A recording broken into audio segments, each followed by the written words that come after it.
Je vous souhaite officiellement la bienvenue dans mon épisode 2, l'élévation intérieure plongée dans la joie de la résilience, qui est mon jour 2 de mon défi J'envoie 2024. Comme j'ai dit hier, ça n'a juste pas d'allure comment que le temps peut passer vite. C'est complètement dingue. On est rendu au 2e jour de janvier. Il me semble que, comme je disais dans le dernier épisode, il me semble que l'année 2023 vient de commencer et déjà qu'elle est terminée. Aujourd'hui, on va aller voir comment des pensées limitantes peuvent être changées en pensées positives. Donc, c'est notre élévation intérieure qu'on va venir travailler. Je vous souhaite officiellement la bienvenue dans ce nouveau podcast qui est très spécial sur l'élévation intérieure, ce que je vous propose comme une invitation à venir découvrir ou redécouvrir l'énergie de la joie et de la résilience. J'aimerais vous inviter à imaginer cette belle élévation-là comme un aimant très, très, très puissant qui attire la positivité dans votre vie, qui vient renforcer votre ancrage profond et intérieur. On va plonger ensemble dans un voyage spirituel complètement transformateur. Aujourd'hui, on va venir explorer notre ancrage de l'élévation spirituelle. Je vous en ai un peu parlé dans le dernier épisode de la résonance lumineuse. Donc, on va venir regarder tout ça. C'est quoi tout ça, cet ancrage-là, dans cette élévation-là spirituelle, dans le nouvel âge? On va venir transcender ensemble, oui, les sens et tout ce qui nous entoure.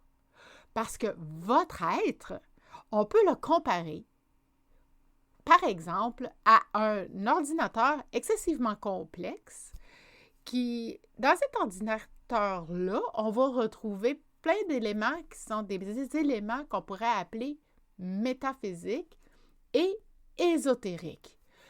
Ces éléments-là, ces éléments-là, oui, qui vont venir influencer toute la réalité interne qui se passe en vous, dans votre corps. Donc, c'est tout ça. Et en plus, tout ça vous permet de venir accéder à ce qu'on pourrait appeler l'auto-guérison spirituelle ou la résonance lumineuse. Comment qu'on s'y prend? C'est quoi le plus grand travail à faire, en fait? C'est qu'on va venir transformer nos pensées négatives, ou certaines personnes vont appeler ça des pensées limitantes, puis qu'on va venir les transcender, les changer pour en faire un pouvoir personnel. Comment qu'on fait ça pour venir transcender nos pensées limitantes négatives en pouvoir personnel? Bien, je vous inviterais pour commencer, ce serait vraiment une très bonne étape, ça serait de venir surveiller comment que vous pensez. Est-ce que vous avez des pensées à connotation négative dans votre vie? Ça se pourrait bien. Dans le fond, qui n'en a pas? Bien, je vous inviterais à venir porter une petite attention un peu plus particulière à ces pensées-là, qui sont un peu plus à connotation négative, comme que je disais. Puis, je vous invite à les transformer à les transformer de façon à ce que ça devienne maintenant des affirmations positives pour que ces pensées-là qui sont vraiment limitantes, viennent, c'est quoi de le dire, vous limiter dans vos pensées, dans tout ce que vous êtes en train de vivre en ce moment. Parce que ces schémas-là, qu'on pourrait appeler de schémas limitants, on peut les maîtriser. Puis ça, je trouvais ça vraiment intéressant de venir vous en parler, que c'est possible de venir les travailler, puis de venir les maîtriser, même de les transformer. Je vous donne un exemple. Advenant le cas que vous avez une peur qu'on pourrait relier à être une peur reliée à la domination, que vous avez peur que d'autres personnes vous dominent. Des fois, sans le savoir ou sans s'en rendre compte, on a cette peur-là que quand on vient vers quelqu'un, quand on vient parler avec quelqu'un, on a comme peur de se sentir diminué. On a peur qu'une autre personne vienne nous rabaisser. Alors, je vous inviterai à venir répéter une phrase, un genre de petit mantra que je pourrais appeler, qui pourrait venir vous aider dans l'évolution, puis commencer à apprendre à vous aussi prendre votre place qui vous revient dans ce monde parfois pas mal compliqué. Donc, ce que je vous suggérerais de dire, si jamais vous avez cette peur d'être dominé, exemple, dans une présentation, vous pourriez vous dire « Je suis mon propre maître ». Vous le répétez à tous les matins, exemple, à 3 reprises à tous les matins. Je suis mon propre maître, je suis mon propre maître, je suis mon propre maître. Et quand vous vous le dites, c'est vraiment important de venir vous le dire et que vous êtes convaincu que vous êtes votre propre maître. Le cerveau est un peu niaiseux, que j'appelle. Il ne saura pas si vous dites quelque chose pour vrai ou pas pour vrai ou quoi. Votre cerveau, si vous le dites avec la phrase, si vous dites « je suis mon propre maître » et que vous le dites avec un sourire et avec une certaine conviction dans la voix, votre cerveau, lui, va le capter comme tel, comme quoi qu'il y a un sourire dans la voix et que vous en êtes convaincu. Donc, c'est important de les faire de cette façon-là, ces affirmations-là, pour pouvoir venir renverser, un jour à la fois, cette façon que vous avez de penser qui pourrait avoir des limitations sur votre développement et votre épanouissement personnel. Ça peut être fait, ceci, dans toutes les situations que vous trouvez un peu challengeantes. Vous pouvez vous dire « Je suis mon propre maître. Je suis unique. J'ai un potentiel énorme. » Vous répétez des phrases ou, si vous préférez, des mantras qui vous aident dans ce développement-là, dans votre développement personnel, bien, ça va venir vous aider à vous éveiller également spirituellement. Puis, sans contredit, on peut dire que ce processus de faire un transfert de pensées limitantes à les mettre en pensée plus positive, ça va vraiment aider ce processus-là à renforcer votre confiance en soi. Je vous le garantis, je l'ai fait personnellement et ça m'a vraiment, vraiment beaucoup aidé. C'est très, très bon de faire ça, surtout si on veut évoluer, si on veut changer, puis si on veut avancer et se sortir d'une situation un peu plus difficile, telle que la violence conjugale. Parce que pour des survivantes de la violence conjugale, notre sensibilité a été accrue et peut devenir une force intérieure. Et la résonance lumineuse révèle certains schémas répétitifs qui viennent aider à libérer des chaînes intérieures. Donc, on va venir briser ces chaînes-là qui viennent nous hanter à l'intérieur de nous en faisant que ce soit ces phrases-là ou des respirations, en venant comprendre le pourquoi de cette relation difficile-là qu'on a vécue et en transformant nos pensées limitantes qui nous ont été causées par l'abuseur, en venant les changer, en venant les transcender, on va venir évoluer et on va venir même s'élever spirituellement. Parce qu'on est plus près de nos sentiments et on développe un sentiment de protection envers soi-même et puis on finit par, quand on a vécu la violence conjugale, on est rabaissé.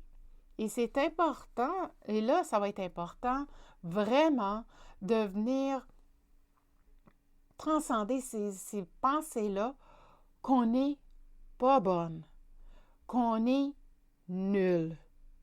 Hein? Comme le conjoint violent nous a dit pendant des mois, des semaines, des mois, des années, ça va être important de venir faire ce switch-là dans notre tête, comme quoi qu'on est une bonne personne.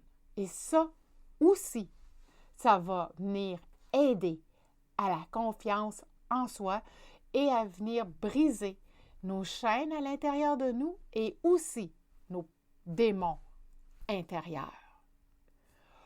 Il y a aussi, dans la résonance lumineuse, je vous parlais de la méditation régressive.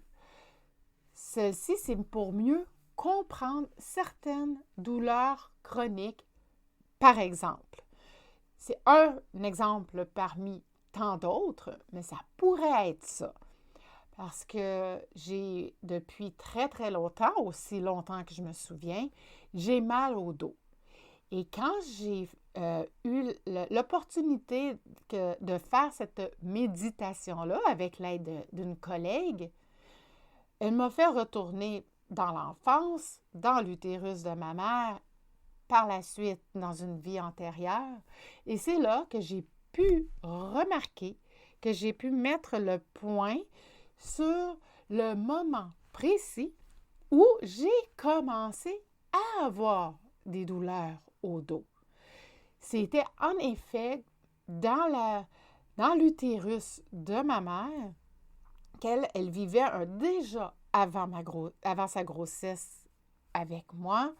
Elle avait déjà un stress, un très grand stress qu'elle vivait, qu'elle portait déjà, qu'elle m'a transmise, qu'elle a transmise à son fœtus. J'ai donc grandi avec ce mal de dos intense. J'ai toujours cru que ça venait de l'adolescence, ce mal de dos-là, et en faisant, parce que je n'arrivais pas à reculer plus loin, j'arrivais pas à aller plus loin dans la vie pour voir, mais c'est où ma mémoire, elle n'était pas capable d'aller plus loin que l'âge de 14 ans pour essayer de trouver c'était où que ça venait de partir ce mal-là. En faisant cette méditation régressive-là, j'ai pu comprendre que c'était dans le ventre de ma mère que j'ai commencé à avoir mes douleurs. Donc, ça fait longtemps. Et c'est ce que la méditation régressive peut, entre autres, nous aider à mieux comprendre. C'est vraiment aller à la source d'un problème.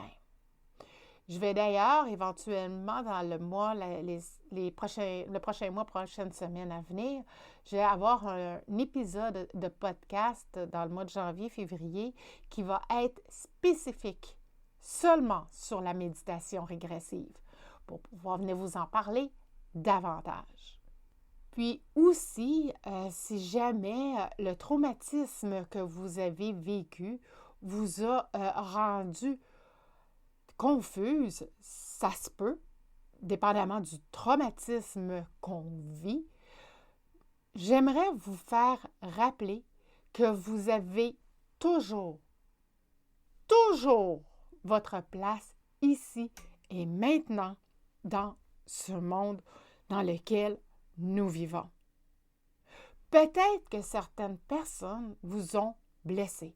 Peut-être que certaines personnes vous ont même mentionné que vous n'aviez pas d'affaires ici. Elles ont tort. Elles font juste projeter ces personnes-là leur propre peur sur vous. Alors, c'est important de comprendre ça, que chaque personne, chacune des femmes, chacun des hommes qui écoutez ce podcast, vous avez votre place ici et maintenant dans cette vie-ci, dans ce monde-ci. Toute cicatrisation est possible face à une blessure. C'est possible de venir cicatriser des plaies endolories, des plaies longtemps ouvertes. J'y suis parvenue. Aujourd'hui, laissez-moi vous aider à trouver votre chemin vers votre lumière. Aujourd'hui, j'ai fait une petite exploration spirituelle qui vous offre un avant-goût de ce qu'est l'éveil personnel, l'éveil spirituel.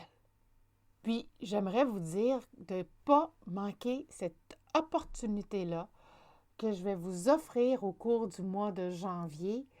Je vais vous inviter à aller écouter mes nouveaux épisodes de ma nouvelle série de podcasts pour des révélations inspirantes sur les soins énergétiques et découvrir la résonance lumineuse plus en profondeur. Je vous inviterai à rester à l'écoute pour mes autres épisodes à venir de ce beau défi J'envoie 2023. L'épisode que je vous parlais sur la résonance lumineuse va être mis bientôt là, dans les jours qui viennent. Donc aujourd'hui, on est le 2 janvier. Donc d'ici demain, le 3, je vais avoir mis ce premier épisode-là, 0, en ondes pour que vous puissiez aller l'écouter. Alors, je vous souhaite une très belle fin de journée et aussi prenez soin de vous. On est toujours au début de l'année 2024, alors je vous souhaite une très belle et heureuse année 2024 dans le bonheur, dans la joie, surtout dans la gaieté et la santé. Namasté.